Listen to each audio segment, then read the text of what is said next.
Dalam pemeliharaan ternak, kita memerlukan nutrisi dan kita juga memerlukan obat yang membantu di dalam usaha ini. Kalau kita tidak menggunakan obat-obatan, maka ketika masa-masa perubahan cuaca, di masa-masa kondisi ternak yang stres akan sangat mempengaruhi kesehatan ayam.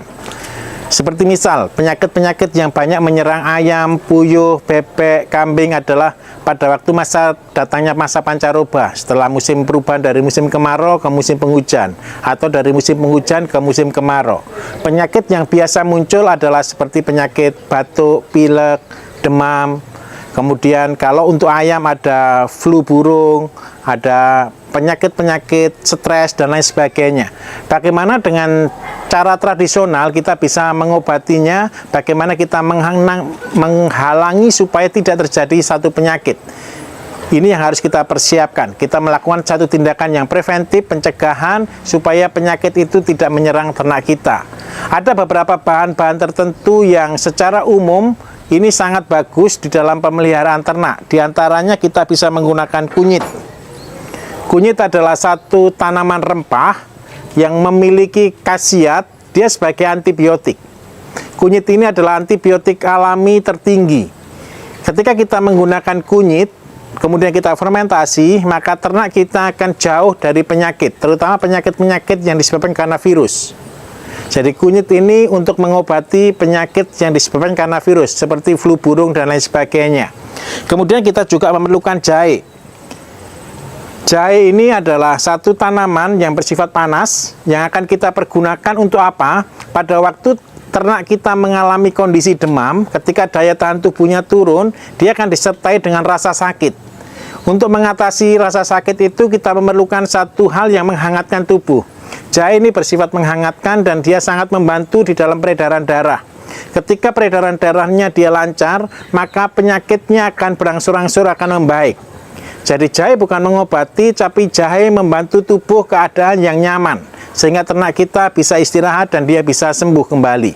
Kemudian yang ketiga, tanaman yang paling umum kita gunakan adalah temulawak. Temulawak modelnya seperti ini, dengan warna kuning tapi tidak terlalu kuning. Dia berkhasiat untuk membantu ayam maupun itik ataupun kambing di dalam bagian nafsu makan. Dia sangat bagus untuk meningkatkan nafsu makan. Ada beberapa tanaman selain temulawak, ada temuireng dan lain sebagainya, tapi temulawak berspektrum lebih luas.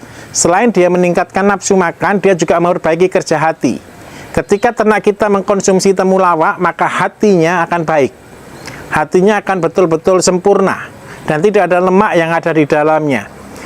Temulawak harus dikombinasi dengan gula merah, supaya apa? Hasil maksimal temulawak itu ketika kita campur dengan gula merah. Berapa hal yang harus kita lakukan adalah kita melakukannya dengan perbandingan yang seimbang. Semua bahan yang kita pergunakan maksimal yang kita pergunakan adalah 5% dari total berat yang kita pergunakan. Seperti misal, kita akan membuat satu produk sebanyak 1.500 ml, 1,5 liter. Berarti berapa banyak bahan yang kita butuhkan? Untuk temulawak kita membutuhkan sebanyak 5% kali 1.500, berarti 75 gram. Ini adalah satu rumusan yang kita pakai untuk membuat satu produk. Jadi seandainya kita punya 3 bahan, kita mempunyai 3 tempat yang berbeda. Kita akan menggunakannya secara terpisah. Karena apa? Ketika kita menggunakan fermentasi, kita menghasilkan mikroorganisme atau bakteri lokal yang ada di dalamnya. Ketika kita mengaplikasikannya, kita bisa menjoinnya, kita bisa mencampurnya untuk menghasilkan produk yang sesuai dengan harapan kita. Ini tadi adalah produk yang kita buat untuk yang di dalam, untuk yang dikonsumsi oleh ternak kita. Kalau kita juga membutuhkan obat-obatan tertentu, ketika kambing kita dia kena kutu, dia terkena luka, dia terkena penyakit-penyakit kulit yang lainnya, ataupun mungkin dia terbentur, ataupun mungkin sariawan di bibirnya, kita menggunakan obat luar. Apakah obat luar yang paling bagus? Kita menggunakan sirih. Daun sirih adalah satu daun yang mempunyai nilai antiseptik yang paling tinggi. Daun sirih ini adalah daun yang bagus untuk mengatasi kutu, untuk mengatasi penyakit di kudis, di kambing, untuk mengatasi penyakit kulit pada kambing. Kalau pada ayam setelah dia mengeram, biasanya dia banyak sekali berkutu. Bagaimana caranya? Kita memandikan dengan air sirih. Karena daun sirih adalah antiseptik terbaik. Selain antiseptik terbaik dari daun sirih, dia akan mempunyai kerja maksimal ketika kita campur dengan asam jawa. Asam jawa adalah asam yang bersifat asam, yang berasa asam, dan dia mempunyai fungsi yang luar biasa. Ketika sirih dicampur dengan asam akan menghasilkan sesuatu yang luar biasa untuk obat jamur ataupun obat antiseptik yang lainnya.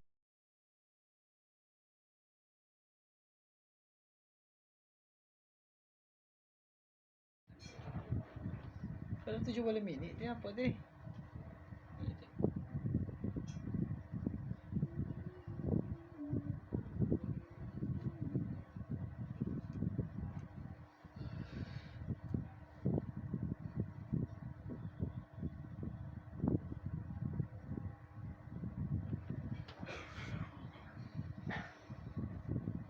Masuk di kampung ya skill main dikit so jago ya so sampai situ dia cukur.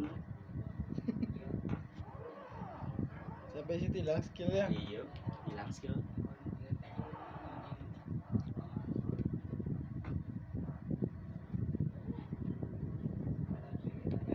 Sekolah gitu jago masuk sampai situ nih kan doang dia jago. Iya di Gopo memang. Kemudian kita mencampur dengan air kelapa, dicampur dengan gula. Yang harus kita lakukan adalah kita mulai menyimpan dalam botol seperti ini untuk kita fermentasi. Berapa lama waktu fermentasi? Untuk membuat mol, mikroorganisme lokal, yang kita butuhkan adalah waktu 14 hari. Kenapa kita harus membuat terpisah untuk membuat mol seperti ini? Karena kita mengembangkan mikroorganismenya. Bukan kandungan dari satu bahan dicampur, tapi hanya mikroorganisme lokalnya yang kita perbuat. Untuk apa hal itu terjadi? Karena kita akan mendapatkan hasil maksimal dari satu produk. Ketika dia setelah umur 14 hari, maka seluruh enzim akan keluar, seluruh metabolisme yang ada di dalam, dia akan berkembang dan bermultifikasi, sehingga ini akan sangat efektif.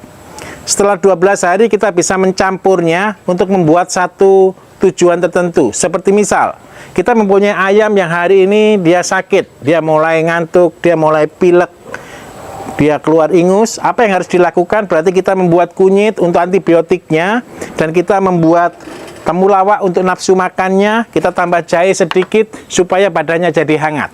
Komposisi terbesar adalah di temulawak dan di kunyitnya untuk mengatasi antibiotiknya. Tetapi pada waktu udara dingin, pada waktu siang panas dan malam dingin, yang harus kita kasih adalah jahe yang lebih banyak daripada yang lainnya. Ketika ayam kita tidak mau makan, dia nafsu makannya mulai berkurang, kita menambahkan temulawak dalam jumlah yang cukup banyak. Komposisi ini mempengaruhi kandungan. Karena apa? Karena kita akan mendapatkan hasil yang maksimal ketika kita mengetahui kondisinya. Kenapa selalu saya katakan, kita tidak perlu memelihara banyak, tapi kita betul-betul mengerti bahasa dari ternak kita adalah di sini. Ketika kita tahu kondisi ternak kita akan betul-betul memahami apa yang harus kita lakukan. Banyak peternak tidak menyadari hal ini dan dia menganggap semua biasa, karena dia tidak mau tahu keadaan ternaknya. Dan inilah fungsi kita membuat obat di dalam untuk peternakan kita. Bagaimana caranya untuk membuat obat luar? Obat luar adalah kita perlukan ketika kambing kita atau ayam kita terkena kutu, terkena jamur, terkena penyakit-penyakit pada kulitnya. Biasanya pada kambing ketika dia sering kali makan sesuatu yang membuat aroma tinggi, dia seringkali gatal di hidungnya sehingga dia menggaruk-garukkan hidungnya dan dia akhirnya menjadi luka. Bagaimana kita mengobati luka itu? Untuk mata kambing juga sama. Untuk ayam di kakinya biasanya dia seringkali terkena infeksi sehingga kakinya menjadi bengkak. Apa yang harus kita buat adalah antiseptik yang sehat untuk ternak kita. Bahan yang kita membutuhkan sirih, kita membutuhkan asam, dan kita membutuhkan garam. Ini yang kita perlukan. Jadi dicampur dengan air kelapa. Berapa komposisinya? Kita menggunakan sirih sebanyak 5%, kita menggunakan asam sebanyak 5%, dan kita menggunakan jawa sebanyak 5% dari total air yang kita pergunakan. Bagaimana caranya? Mari kita akan bersama-sama mempraktekannya.